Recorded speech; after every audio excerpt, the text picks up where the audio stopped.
All right, so we're going to take a look at one of the major results of this industrial revolution in Great Britain and all these major reforms is an increased globalization. That is interconnectivity amongst all the nations and all the peoples of the world. And what we see in the late 1800s into the 1900s is this globalization is definitely lopsided in favor of the Europeans at the expense of mostly Africans and Asians and South Americans. So we see this real kind of one-sided globalization that's definitely worth exploring a little bit. So we'll start with this idea of the wealthiness of Europe, especially standing in contrast to the poverty of the rest of the world. And it should make sense that the industrialized nations grew very wealthy very rapidly. They're producing more things, they're able to sell more things, there's demand for more things. All of this total turnover in this industrial revolution leads to massive wealth. And that's concentrated really in Europe. And so non-industrialized nations are no longer able to experience this increase in wealth. Before, yes, there may have been a wealth gap, but it was kind of minimal because these non-industrialized nations had things that Europeans wanted. But suddenly with this industrial revolution, Europe becomes this dominant economic force at the expense of kind of everybody else. And these non-industrialized nations are not able to keep up because the goods they're selling for significantly lower than industrially produced goods. And so this causes a massive wealth gap between basically Europe and North America, and then the entire rest of the world lags behind. And we really see it if you look at the living conditions of people in the 1750s, so right before the Industrial Revolution. The living conditions in Europe really not better than anywhere else in the world. Yet by the 1900s, a mere 150 years later, there has been a huge gap in living conditions in terms of sanitation, access to food, access to technology, access to education, access to weaponry. So this huge gap develops, and the result is that the Europeans and really North Americans as well are significantly further ahead than these non-industrialized nations.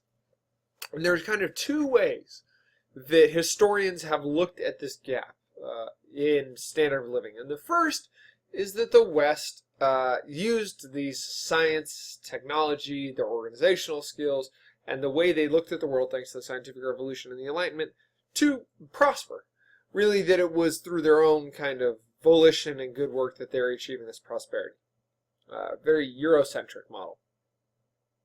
The other way to look at it is slightly more negative and critical of the Europeans, and that is that the West uses their political and economic power to steal its wealth from the colonies that it seized.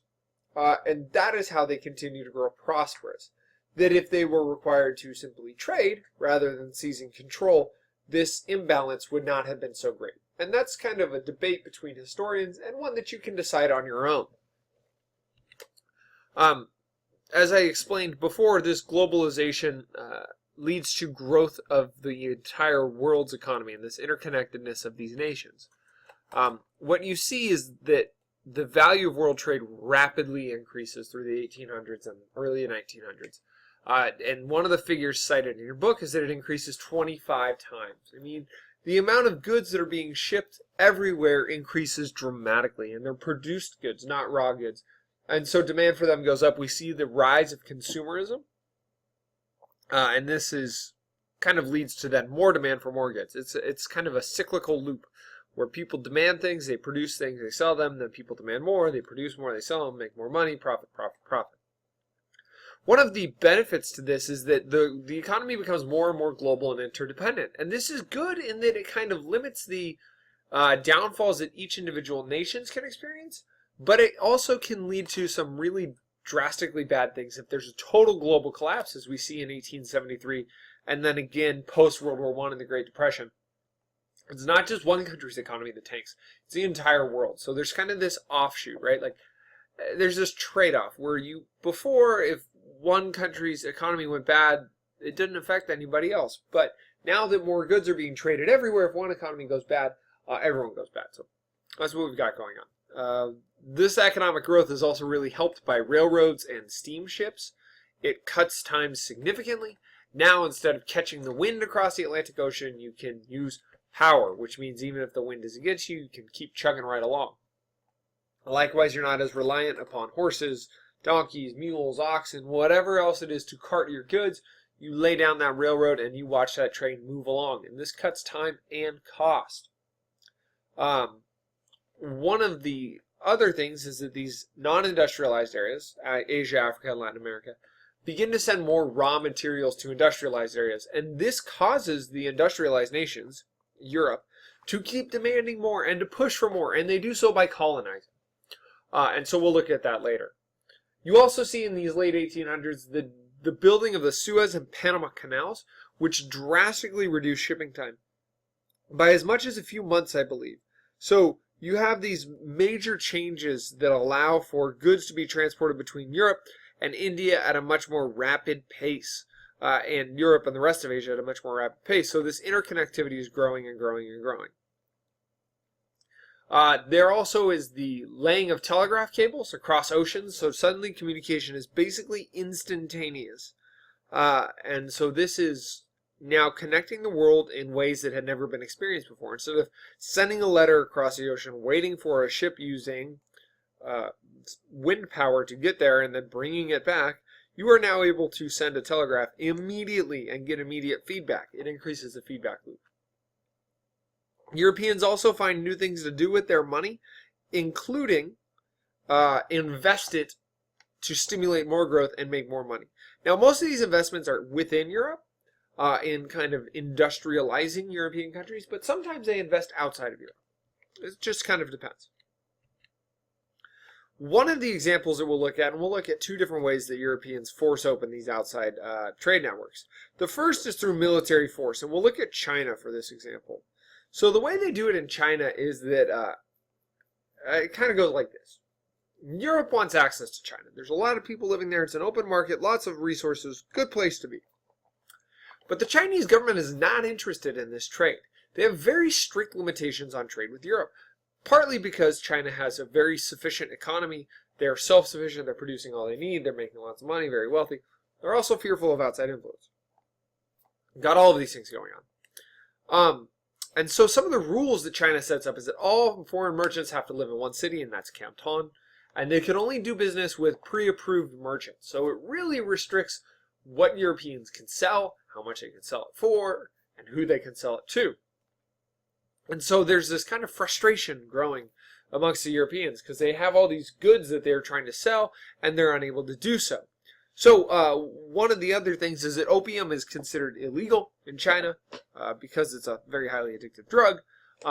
Also illegal was sending silver out of China. China recognized that if they sent out silver, they would kind of lose access to that hard wealth. And they were very reliant on that at this point. The British don't really care about this, and the British are selling opium, a lot of opium, to the Chinese, in part because the British Indian colony, which includes Afghanistan, modern-day Afghanistan and Pakistan as well. Not Afghanistan, sorry. Modern-day Pakistan, though, is very adept at growing poppy, which can then be turned into opium and sold. So they're churning out all this opium. They find this welcoming market in China. They're selling lots of this. So China basically tells Britain to knock it off. This is illegal. And in response, Britain refuses. So their merchants are kicked out. Suddenly, Britain has lost their in with the Chinese country and their ability to sell there. So their response, only natural, is Britain sends in their navy and their marines, and they invade coastal cities, and they basically force the Chinese to surrender because they're technologically further advanced than the Chinese. They kind of outgun them and demand this surrender. And the Chinese end up having to capitulate, and they sign something called the Treaty of Nanking. And in the Treaty of Nanking, China gives Great Britain the territory of Hong Kong forever, for all eternity. Britain eventually gives it back, but in the treaty, China gives them Hong Kong forever.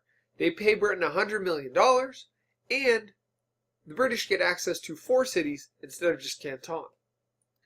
And that's called the First Opium War. There's a couple opium wars. That's the first one. Seeing this, Britain and France realize that they can kind of force China's hand by militarily threatening and attacking them. So from 1856 to 1860, Britain and France consistently attack China, force open more ports, and more trade access.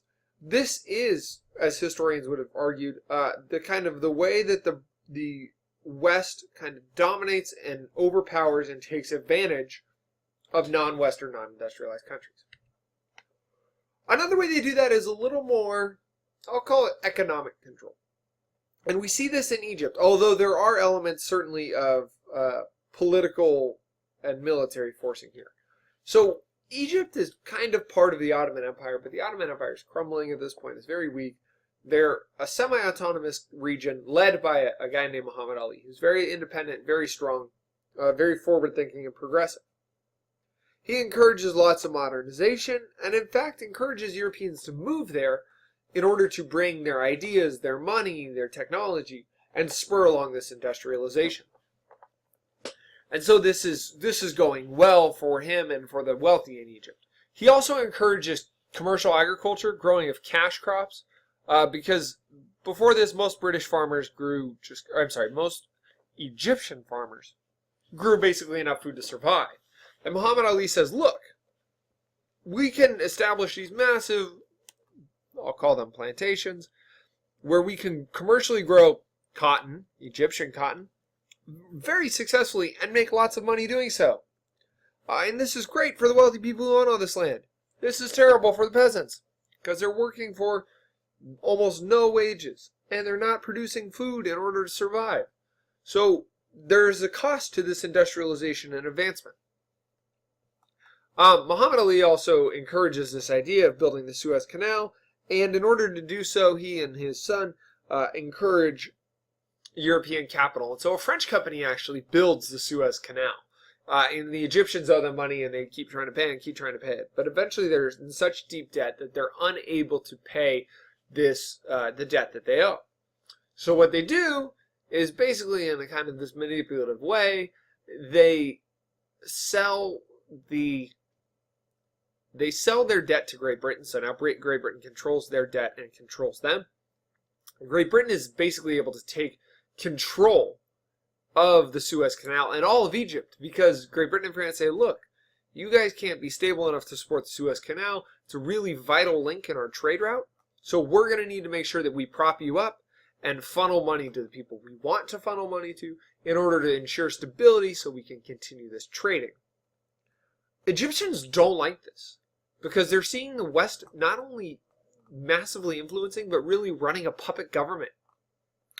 And so they rise up in revolt against this perceived British, European, French influence. And in response, the British bombard cities and occupy Egypt, ostensibly to keep the peace. But they run a puppet government there all the way through World War I. So they occupy it through until basically the 1950s. They occupy it for almost 100 years of Britain having a military presence there and treating it essentially as a colony. At the same time all of this is happening, we see some pretty drastic changes in the population. And part of that was the growth of the cities. But then there's this thing known as the Great Migration. And please don't confuse this with the Great Migration in American history. The Great Migration at this time is referring to millions of people around the world leaving their ancestral lands, where their families had been for hundreds or not thousands of years, to find success and stability elsewhere. Part of this interconnected global economy was people seeing that there were opportunities available in other countries not available to them. So we see people moving everywhere around the world, basically. From villages to cities, from colonies to colonizing countries, from one independent country to another, just moving everywhere. And so we see that the European population booms tremendously. It doubles from 1800 to 1900. That is a huge growth in 100 years, and it's doubling in the face of massive immigration away from Europe. We see huge numbers of Irish, Italian, and other Eastern Europeans, Poles, Russians, moving to the United States and South America at this time. Despite that, Europeans' population grows drastically. And so what we see is that there's kind of a trend amongst the immigrants from Europe, at least. But the idea is that most of these migrants from Europe are small peasant landowners. Their traditional way of life was threatened by a changing economy. So they were either craftsmen or small farmers, and they couldn't keep it up in the face of the new economies. So we've got these problems going on. But they're migrants in the sense that a lot of them move back to their original homeland.